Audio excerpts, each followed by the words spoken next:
Bonjour et bienvenue à votre club de lecture Le Bouquineur. Une émission qui, je l'espère, saura vous plaire car avec Joanne, Monique et moi, on a le plaisir de vous parler des lectures qui nous ont plu. Encore aujourd'hui, la chronique de Joanne sera faite en capsule vidéo. Maintenant, c'est le moment du segment Souvenir.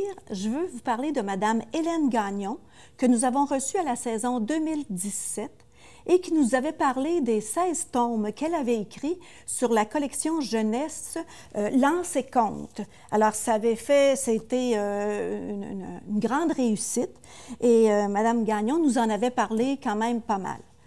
Je vous rappelle que Mme Gagnon a écrit aussi les biographies de Thérèse Casgrain et de Chantal Petitclerc dans la collection jeunesse Raconte-moi.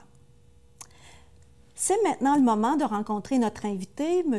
Noël Bolduc, qui fait partie de la Société d'histoire et de généalogie de Victoriaville. Bonjour, M. Bolduc. Bonjour, madame. Ça va bien? Ça va très bien. Bon. Alors, M. Bolduc, vous avez commencé à la Société d'histoire comme trésorier. Vous avez été président. Vous avez fait partie du conseil d'administration pendant 16 ans. Alors, on peut dire que vous êtes très impliqué dans la Société d'histoire. Oui, effectivement. On peut affirmer ça sans aucun doute. Est-ce que la Société d'histoire et de généalogie existe depuis longtemps? Alors, la Société d'histoire et de généalogie a été fondée en 2002 par un groupe de passionnés, soit en histoire ou en généalogie, qui désiraient ramener une société d'histoire et de généalogie parce que la dernière s'était terminée en 1985 environ. Donc, ils avaient la volonté, avec la ville de Victoriaville, de ramener une société d'histoire et de généalogie. OK. Et qu'est-ce qui vous a amené, vous, à vous impliquer dans la Société d'histoire de... Bon, alors, je suis membre depuis les débuts. Maintenant, ce qui m'a amené sur le conseil d'administration, c'est vraiment à titre de trésorier. Alors, comme j'ai une formation en comptabilité et finances, à tous les organismes auxquels je suis passé, j'ai été trésorier. Alors, j'ai occupé cette fonction-là pendant 10 ans, suivi de 3 ans comme président. Et maintenant, j'ai fait 3 autres années comme membre du conseil d'administration. Alors maintenant, je suis membre simplement de la société. Et vous vouliez promouvoir quelque chose quand vous vous êtes impliqué dans la société? Bien, c'est sûr qu'au début, comme je suis entré comme trésorier, ça s'est développé au fil des ans au niveau, par exemple, d'écrire des articles au niveau historique. Alors, c'est certain que graduellement, à ma grande surprise, parce que je n'avais pas cette formation-là, je me suis impliqué dans la rédaction et la réalisation d'ouvrages historiques. Parce qu'on veut toujours laisser une trace de ce qui s'est passé aussi. Oui. Hein? Et c'est ça, pour moi, c'est vraiment ma priorité là-dedans. C'est qu'il y a eu certains écrits sur l'histoire de Victoriaville. Maintenant, on désirait compléter tout ça, ajouter. Et moi, je me suis toujours intéressé à l'histoire, la lecture de journaux, etc. Donc, pour moi, c'était un suivi naturel. Vous êtes ici aujourd'hui parce qu'on veut parler des publications de la Société d'histoire et de généalogie. Alors, vous produisez un bulletin, je pense, de liaison trimestrielle qui s'appelle Mémoire vivante. C'est bien ça. Alors, on le publie depuis décembre 2003. Ça s'est fait sans arrêt. Même pendant la pandémie, on a été capable de produire ces bulletins de liaison trimestriels. Donc, c'est tout un succès. Et je pense que c'est un outil parce qu'il est offert à nos membres. Donc, toute personne qui est membre de la Société va le recevoir gracieusement. Et c'est un outil de promotion extraordinaire pour la Société. Oui. Et parlez-nous de quelques articles ou de ce qu'on retrouve dans ce bulletin. En fait, c'est ça. C'est assez varié. On parle d'éléments historiques, donc des histoires d'entreprises, de commerce, d'individus. On va aussi, la Société en profite pour annoncer ses activités à venir. Donc, c'était vraiment un outil de promotion pour la Société. Il y en a plusieurs qui vont d'exprimer, si on veut, certains passages de leur vie, que ce soit à Victoriaville ou ailleurs, comment ils ont vécu ces époques-là. Donc, c'est super intéressant. On a aussi un volet sur des gens qui ont écrit des choses, que ce soit locales ou provinciales. Donc, ça nous permet aux gens de pouvoir consulter des choses qui ont déjà été écrites. Ah, bon, c'est bien. Puis, pour quelqu'un qui n'est pas membre, est-ce qu'il peut consulter ces bulletins-là ou est-ce qu'il faut absolument qu'il soit membre? Les bulletins, c'est sûr qu'on en garde des copies à la Société. Et quand on en a un nombre suffisant, on les relie. Donc, en étant reliés, peut-être que ça couvre à peu près 5-6 ans de mémoire vivante pour chacun. Alors, les gens, c'est dans la bibliothèque de la Société. Les gens peuvent consulter ces bulletins-là. Et aussi, ceux qui ne sont pas reliés, il y en a quand même un surplus. Donc, les gens peuvent venir aussi s'en procurer, s'ils le veulent, à très bas prix. Bon. Et il faut rappeler que la bibliothèque de la Société est dans les locaux de la bibliothèque Alcide Fleury. Non, il y a la bibliothèque, il y a la bibliothèque de la Société dans ses locaux. Ah, d'accord. Et il y a la bibliothèque Alcide Fleury, et qui inclut là, une salle de généalogie au niveau des volumes en lien avec la généalogie. OK. Donc, il faut vraiment se rendre à la Société d'histoire pour avoir soit des publications ou votre bulletin. Oui. OK. En 2004, je pense, vous avez publié une publication sur les meubles. C'est ça, une édition spéciale du bulletin Mémoire vivante sur l'histoire du meuble à Victoriaville, grâce au fort travail de Mme Carole Plamondon, qui était la coordonnatrice et la principale rédactrice. Donc, c'était vraiment la première aventure au niveau de publier un volume à caractère historique par la Société. Et c'est ça, on fait un survol des principales industries qui ont œuvré au niveau du meuble à Victoriaville. En 2007, vous avez parlé des 140 ans du journal Les Cantons de l'Est. L'Union Cantons de l'Est et... C'était l'Union des Cantons de l'Est qui est devenue l'Union là, en 1968. Donc, ça faisait 140 ans en décembre 2006 que le journal existait. Et c'est un des 3 plus anciens journaux au Québec, de langue française au Québec. Donc, on l'a fait et on a tenu presque en même temps, début 2007, une conférence qui expliquait un petit peu au niveau historique, au niveau des journaux. Et en même temps aussi, c'est que il y avait des rumeurs que le journal changerait de nom pour devenir simplement La Nouvelle. Donc, il y avait des gens qui étaient très intéressés à ce qu'on garde le nom de l'Union. Et finalement, il y a eu des représentants de Transcontinental à ce moment-là, l'entreprise propriétaire. Et finalement, ils ont rebaptisé le journal l'Union La Nouvelle, ou La Nouvelle Union, oui. Donc, ça doit être très intéressant de lire ces histoires au fil du temps, là, qui...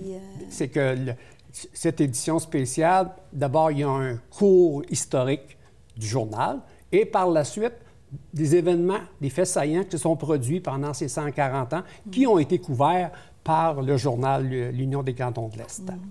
En 2014, les 150 ans de Victoriaville que vous avez publié? C'est ça. Alors ça, c'est une belle brique, une belle réalisation. Ça faisait suite, disons, au 150e anniversaire de la ville de Victoriaville en 2011. Le volume est sorti en 2014, mais reprend grosso modo tout l'historique de la ville de Victoriaville, au début qui était village et qui est devenu ville en 1890. Alors, ça couvre beaucoup de volets. On parle de services municipaux, le conseil de ville, les politiciens fédéraux, provinciaux, et après ça, on couvre les industries, les commerces, l'éducation, la santé, etc. Donc, c'est une brique de 470 pages. Qui donne beaucoup, beaucoup d'histoire. Alors, à un moment donné, c'est un livre de référence. On cherche quelque chose, on va le trouver avec l'index alphabétique qu'il y a. On revient à la page et ça nous donne l'information. Bien, merci beaucoup. Et pour terminer, je souligne que vous collaborez beaucoup là, aux publications et vous avez coécrit sur l'industrie du vêtement en 2021. C'est ça. Alors, bien, merci beaucoup. C'était une entrevue très intéressante et on va suivre les activités prévues par la Société d'histoire. Je pense que c'est un plus pour nous, gens de la région. Merci beaucoup. Merci de m'avoir accueilli.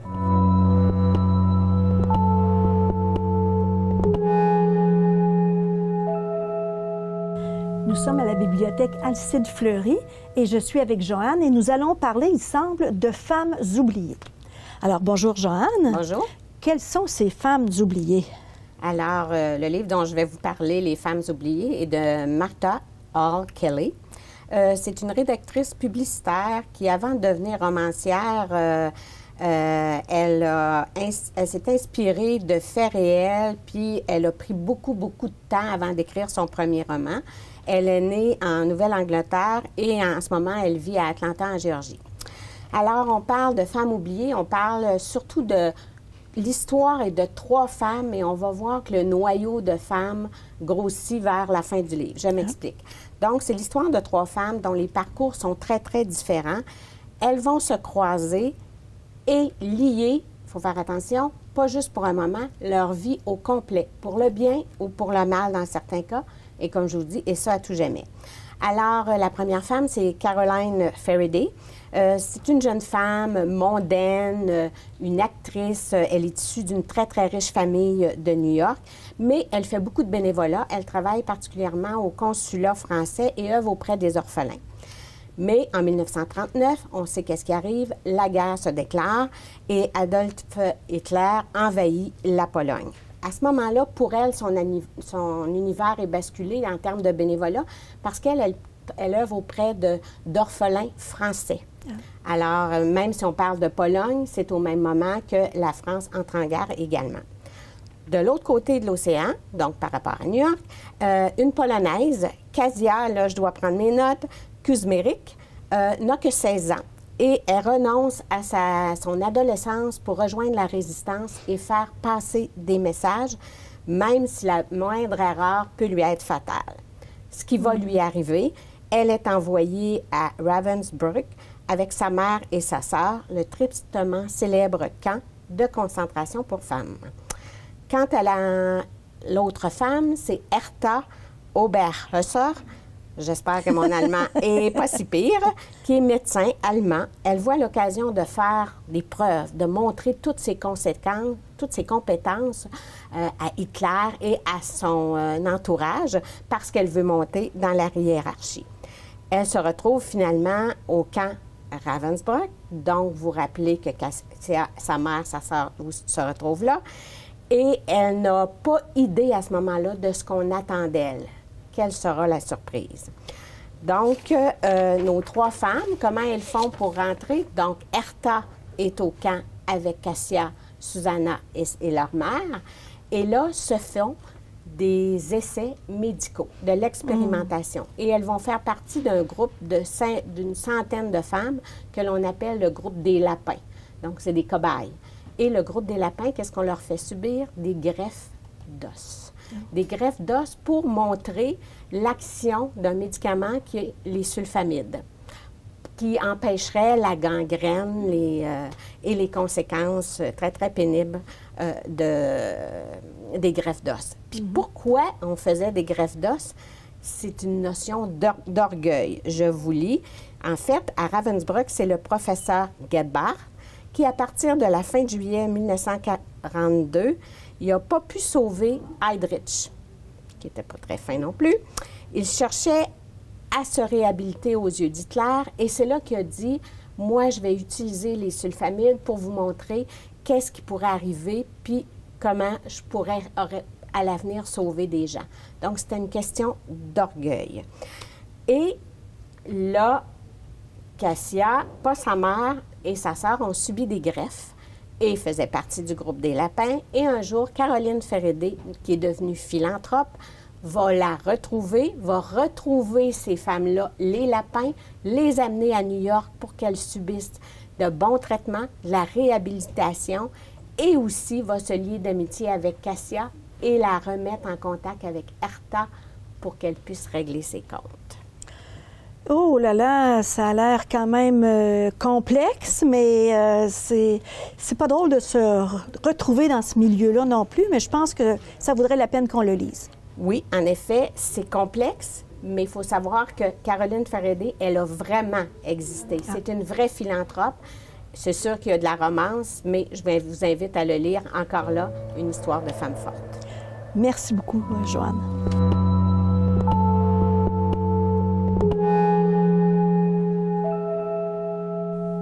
Bonjour Monique. Bonjour. De quoi vas-tu nous parler aujourd'hui? Aujourd'hui, je vais vous parler d'Émilie St. John Mandel et d'un de ses romans, L'Hôtel de Verre. Je dois dire d'entrée de jeu que ça m'inquiète un peu de vous parler de ce livre-là parce que c'est difficile de le résumer. Donc, je ne peux pas vous résumer vraiment l'histoire. Je vais plutôt vous parler de l'autrice et de sa façon d'écrire un roman. Alors, Émilie St. John Mandel, elle est préoccupée par ce qu'elle appelle la contre-vie. Elle dit « Que me serait-il arrivé si j'avais poursuivi dans la voie qui m'était destinée? » Elle est née en Colombie-Britannique, elle a étudié la danse à Toronto, elle a habité Montréal et aujourd'hui, elle écrit des romans à Brooklyn où elle vit avec sa famille. Et sa préoccupation, c'est de dire « Si j'avais poursuivi ce que je voulais dans la voie que j'avais choisie, c'est-à-dire la danse, quel genre de vie aurait été la mienne? » Et c'est cette réflexion-là qui l'amène, qui est comme la trame de fond des ouvrages, des romans qu'elle écrit. Du moins, de deux de ses romans. Moi, j'ai lu L'Hôtel de Verre et Station Eleven, qui est le livre, je crois, qui l'a fait découvrir, qui lui a donné sa popularité et dont je ne vous parle pas parce que ça se passe en pleine pandémie et je trouvais que dans ce domaine-là, on avait déjà beaucoup donné. Donc, dans l'Hôtel de Verre, qu'est-ce qui se passe? On est en Colombie-Britannique, dans un hôtel très luxueux qui a été construit sur une petite île près de l'île de Vancouver. Et Vincent, une jeune femme, est barmaid. Et aujourd'hui, c'est grande fébrilité parce que Jonathan, le propriétaire de l'hôtel, doit descendre à l'hôtel, doit arriver incessamment. Et le majordome découvre que dans la vitre de la porte centrale, quelqu'un a écrit « Et si vous avaliez des tessons de verre, du verre brisé? » Alors, on s'imagine que le roman va tourner autour de cette... Bon, qui a fait ça? Bon, une espèce d'enquête... Non. Vincent et Jonathan sont ce que j'appellerais les personnages pivots de ce qu'on appelle un roman à relais. Moi, je n'avais jamais lu de roman à relais. En tout cas, du moins, j'en ai pas eu conscience. Et le pivot, ils sont les pivots parce que ces deux personnages-là, autour de ces deux personnages-là, va graviter différents personnages comme des lunes autour d'une planète, qui ont leur propre vie et qui, à un moment donné, peuvent rencontrer des satellites de l'autre personnage. Et là, vous avez un chapitre qui va être dédié à ces deux personnages qui se rencontrent.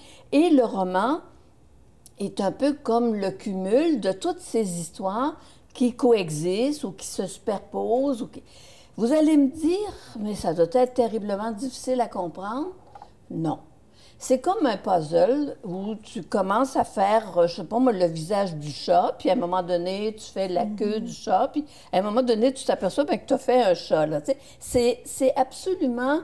c'est des beaux suspens, c'est une façon originale de décrire une histoire. En tout cas, moi, j'ai absolument adoré cet ouvrage-là, comme j'ai aimé aussi Station Eleven. Station Eleven, je vous en glisse quand même un mot. Alors, on est à Toronto, la vie est belle, tout va bien, et là, tout à coup, les gens se mettent à mourir, et on est en pleine générale de la production du Roi Lear de Shakespeare, qui doit être présenté le soir même. Et évidemment, avec la maladie, la pandémie qui s'installe, tout est reporté et on suit par la suite, les différents acteurs de la troupe de théâtre, on les suit dans leur périple pour se sauver de cette pandémie. Alors, comme disait la critique que j'ai lue sur l'Hôtel de Verre et même sur Station Eleven, c'est un peu comme le papillon au Brésil qui peut causer une tempête au Texas. Un verre au bar de l'hôtel Cayette peut ruiner une existence parce que la jeune Vincent décide de suivre Jonathan, devient sa femme et elle meurt des années plus tard. Elle tombe en bas d'un cargo au large de la Mauritanie. Voilà. Alors, suivez ça, mais je vous le dis, manquez pas de lire ce livre-là. C'est L'Hôtel de Verre de Émilie Saint-Jean-Mandel. Bien, merci beaucoup, Monique. Moi, je vais vous parler de L'Oiseau bleu d'Erzurum de Ian Manouk. Alors, Ian Manouk, de son vrai nom, c'est Patrick Manoukian. C'est un auteur à succès de romans policiers. Mais là, il va complètement ailleurs avec ce roman-là, qui est un roman biographique et romancé. Biographique dans le sens que c'est à partir du récit de sa grand-mère qui a vécu l'horreur du génocide arménien et de la diaspora, que l'auteur a construit cette saga historique et familiale. Alors, on y retrouve une galerie de personnages là, qui sont avides de survivre malgré tout ce qui se passe, malgré la folie des hommes au pouvoir. Puis c'est un portrait vraiment poignant d'enfants qui sont pris dans la diaspora. Alors, la première partie est difficile, je vous le dis, c'est difficile à lire parce que c'est une histoire abominable. Bon, il y a beaucoup d'horreur, il faut s'accrocher, mais bon. Ça se passe en 1915, c'est l'histoire d'Araxi, 10 ans, et de sa petite sœur, Aïe Ganouche, je ne sais pas si je les prononce comme il faut, 6 ans, qui vivent seuls avec leur mère parce que le père est parti à la guerre. Ils vivent en campagne, près d'Erzurum, et à un moment donné, des cavaliers turcs arrivent, assassinent la maman, ils veulent tuer aussi les 2 petites filles, mais il y en a une, en tout cas, bref, ils échappent de peu à la mort, sauf que Aïganouche, 6 ans, a eu un coup à la tête, elle devient aveugle. Elles vont être recueillies par des cousins à Erzurum même, et là, tout de suite, on voit que ceux-ci vont être obligés, parce que ce sont des Arméniens, vont être obligés de tout abandonner et même de payer une taxe pour être déportés. Ils veulent garder de l'argent, mais impossible. C'est là qu'on voit la fourberie des gens au pouvoir. Là, ça n'a comme aucun sens. Et donc là, on assiste à la déportation des Arméniens. Les gendarmes séparent les hommes et garçons de plus de 12 ans des femmes et des enfants. On s'aperçoit qu'à un moment donné, ils vont tuer tous les hommes près d'une rivière. Les femmes, elles sont obligées d'obéir parce que aussitôt il y a des Kurdes qui, aussitôt que les gens tentent de résister ou de vouloir s'enfuir, ils les abattent. C'est aussi... Donc, c'est un véritable abattoir humain. Excusez-moi. Je suis encore sous le choc. Mais bon. On voit aussi une jeune fille qui est fille du consul d'Allemagne avec un jeune homme américain ils vont aller se baigner près d'une chute et c'est la rivière où ont été tués tous les hommes. Donc, elle se baigne, puis à un moment donné, le courant amène tous les cadavres des hommes. Elle va en perdre la raison.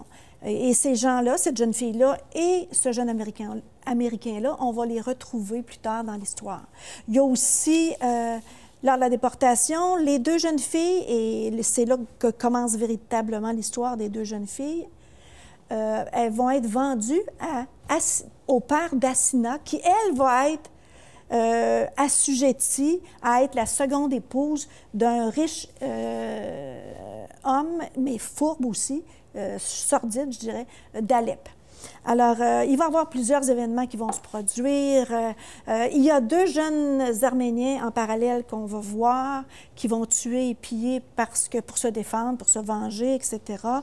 On se promène partout, jusqu'à Moscou, jusqu'en France. La deuxième partie, c'est une reconstruction nouvelle et personnelle des jeunes filles. Et il va y avoir le lien entre les deux jeunes hommes et les deux jeunes filles. Pardon, c'est un roman rempli d'humanité, malgré l'atrocité du génocide. J'ai vraiment beaucoup aimé. Il va y avoir une suite et c'est sûr que je vais la lire parce que c'est poignant. Là. On rentre là, dedans à 100 000 $, puis on ressort à 150. Là, je veux dire, c'est vraiment là. J'ai beaucoup apprécié malgré la dureté du texte. Alors, c'est tout.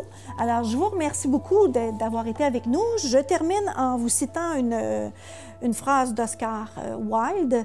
« Le seul moyen de se délivrer d'une tentation, c'est d'y céder. » Alors, je cède, j'arrête tout et je lis. Bonne semaine.